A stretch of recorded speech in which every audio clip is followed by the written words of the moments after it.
Hello everybody, my name is Elise and we are blessed to have Fr Rob here today.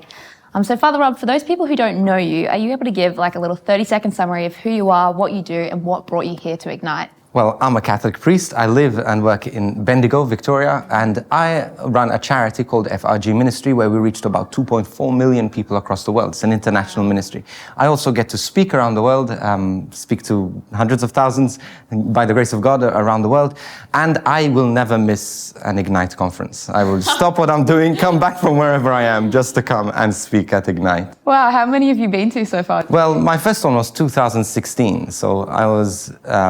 I was recently ordained for then, and so like 16, 17, this is my fifth one because the pandemic we missed. A couple. Well, you've done very well then, veteran. Well, yeah, trying to get there. Still get lost. Took me about 20 minutes to find my previous room, my workshop room.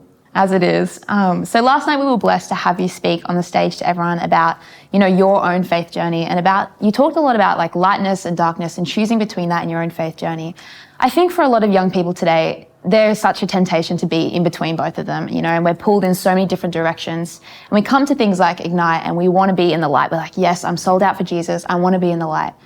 But after what you shared, what do you think is some advice and some things you can tell like the young people watching about how to keep steadfast in the light and how to remain there? Some tips, some practical tools. Well, first of all, I'd say that you're always going to move between the two. There's never going to be a moment in your life where you think, I'm in the light and I live in the light, in constant light, where there's no temptation, where there's no falling, where there's no mess. We will always move. The tension will always be there. The tug of war will always be there.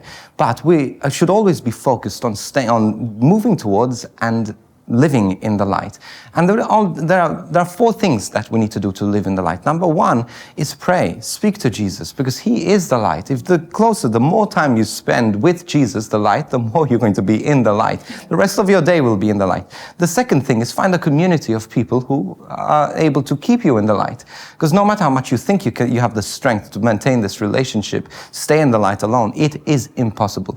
The third thing is to be able to stay close to the sacraments, because there are times you're going to pray and you're not going to feel like you have the strength to pray. Prayer is, in a sense, subjective. Sometimes you feel the presence of God, sometimes you don't. Yeah. But the sacraments are what keep you there objectively. Okay, so that's so important. The fourth thing is look after yourself, your health, your mental health, your physical health, because that also keeps you in the light. If you are able to get your blood moving, to get your mind moving, to keep motivated, to keep alive in a sense, the rest also will fall into place. So those four things are essential to stay and to move towards and to stay in the light of Christ. Yeah, wow. You really summarized that really well. I think for those young people watching, hopefully someone was able to take away a piece of that advice for their lives. Would you have any kind of a one-liner you would say to the young people watching, just to give them that final encouragement, that final push to just keep going, to keep living for Jesus and to living in the light? Do you have one final piece? Well, I would say this, that it's never easy. It's never going to be easy. And the minute it is easy, then question where you're standing.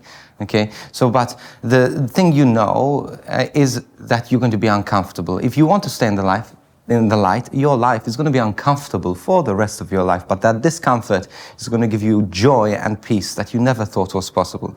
So one-liner, stay uncomfortable. I love that. Thank you so much, Fr Rob, for the time that you've spent here today with us and for all the blessings that you've poured out upon this conference. Hopefully we'll get to see you more later. I hope so too. Thank you.